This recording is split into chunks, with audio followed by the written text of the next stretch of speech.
Hi, I'm Deb Purdy. I'm a transformational coach that helps people reinvent their lives after traumatic experiences like divorce. I'm an author, and I'm a woman who is striving to live her best life, just like I know a lot of you are. And it's not always easy, but we can do it, and we can do it together. So this video is about living your best life in 2023. And what I'm talking about is forgetting New Year's resolutions and doing this instead. Millions of us start the year with the best of intentions. So why is it that by February, 80% of resolutions are abandoned? That's because we've been doing it all wrong. Think about it. We go into our New Year's goals with an all or nothing mentality. And that all or nothing mentality means if we slip up just once, we usually go, oh, forget it, it didn't work out. And we have this huge feeling of failure and we just let it go. So I developed a new, more fun, and more supportive way to set and meet goals and change habits. It really works because it's really easy. And that's what I need. I need something that's easy, that's a no-brainer. And so I've put this together for you and I can't wait to show it to you. The principles are simple. Think of your goals in monthly increments. So each month, pick 1 to 3 goals maximum, and or 1 to 3 habits you want to start or stop. So at the most, you would have 3 goals and 3 habits, or you could have 1 goal and 1 habit. So whatever combination works for you depending on what your life looks like. So the secret is making the goals and habits bite-sized and easily doable. Success breeds success. So when you set achievable goals, essentially you're undershooting what you could do if you went all out. So when you meet them, you get a feeling of accomplishment that makes you want to do more. It actually supports you in doing more. And often you'll exceed them, but usually if you make them very doable, you'll at least meet them. So you don't get that feeling of failure, so you maintain a steady feeling of success. So don't worry that this is going to make you an underachiever. It's kind of the opposite of what we're told. We should be just going all out all the time. But that's just a recipe for burnout. This is actually way more self-supporting, and it will do quite the opposite because, as I said, when you achieve something, even if it's a small thing, it encourages you, it gives you energy to do more things, and it's exciting. So let me show you what I mean. So here's how I do it. This is my Living My Best Life monthly tracker and planner. And I've created this for you, but this is my example of my January. So like I said, you set your top 1 to 3 goals and your top 1 to 3 habits. So here's an example. My goal is to complete my top 3 habits 5 days a week or more. So I want to do these things 5 days a week. If I do them 6 or 7 days a week, that's great, but I want to do a minimum of 5. That for me is very doable. And you'll see the habits are in increments that aren't very long. Like my habits are meditation, and I want to do 15 minutes per session, and that's a day, so that's very doable for me. Exercise, I want to do a minimum of 30 minutes per session. Again, that's very doable. And then I bought Babbel, the app to teach you Spanish, so I'm doing 1 lesson per day, and those take less than 10 minutes. So these are 3 habits that I want to start in January. There could be more, that's fine, but these are what I'm committing to, and these are what I'm going to track. And the reason why I say this is doable, because I have meditated on and off, and I usually have no problem sitting for 25 to 30 minutes. So I know 15 minutes is not going to be a problem. The thing that's going to be different is that it's going to be 5 days a week. Before, I've done it 2 days on and 3 days off and 2 more days on. I haven't done it consistently 5 days a week. So that's what's different about this habit. Exercise the same. Especially when the weather is colder like it is now, a lot of what I do is outside, and so it's just so cold out there, and so I kind of easily tell myself, oh, I'll do this later, and then I don't end up doing it. And so, but when I do exercise, I usually exercise for 45 minutes to an hour. So 30 minutes is super easy for me to do, but I want to do it 5 days a week.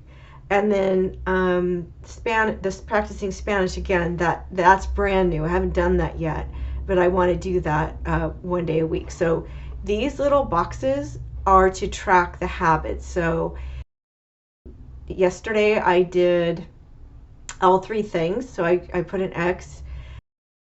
Today I've meditated and I've done the Babbel. I haven't done the exercise yet, but I have all, I need to do it 5 days a week. If I end up skipping today, I'm still going to meet the goal this week.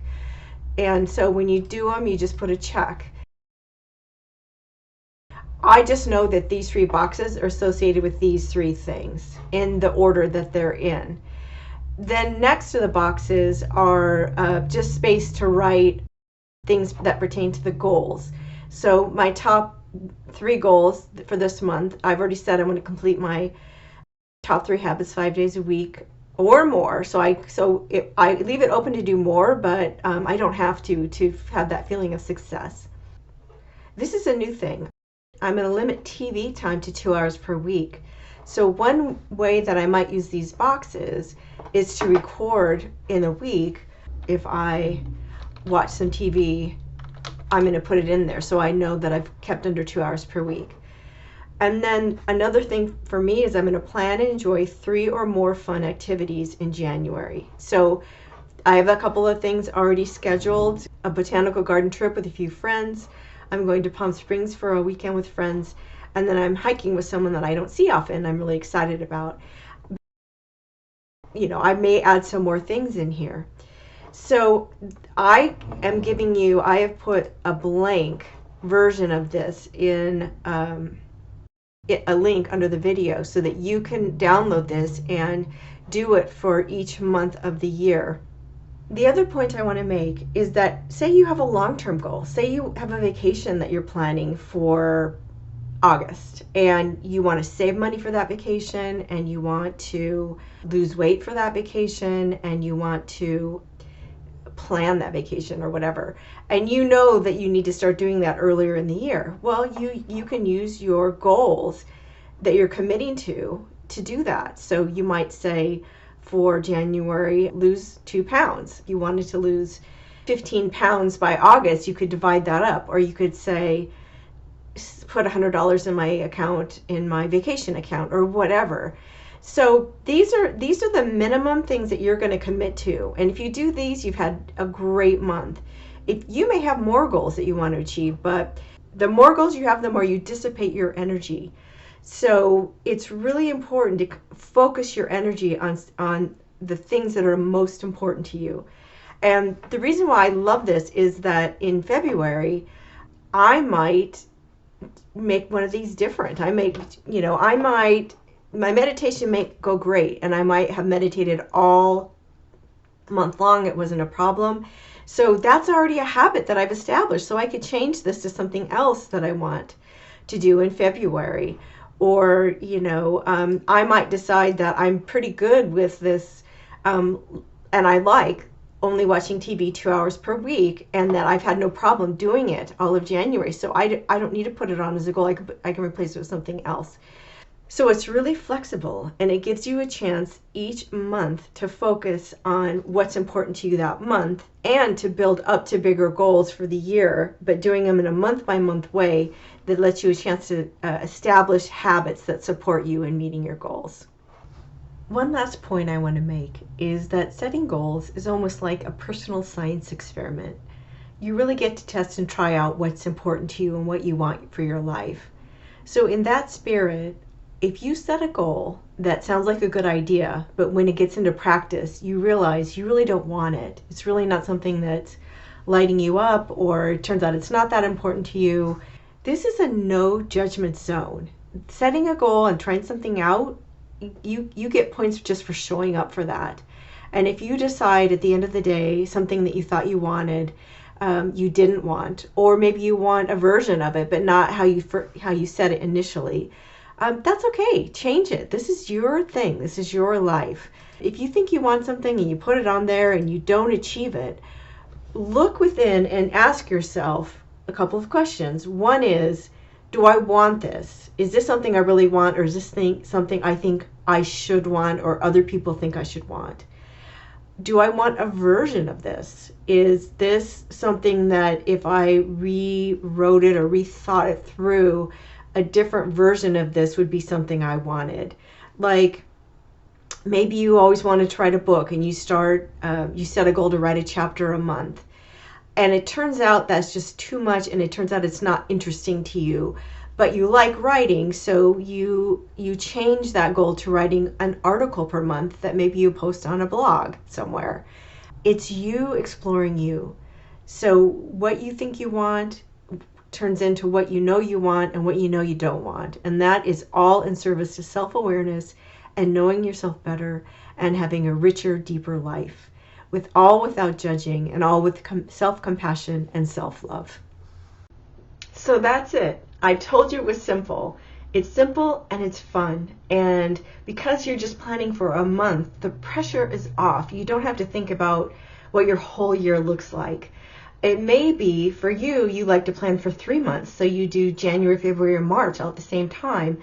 But give yourself the grace at the end of January to adjust February and March if you want to. Maybe you like to plan 6 months ahead. Well, go ahead. This can flex and expand and contract to any way that you want to plan.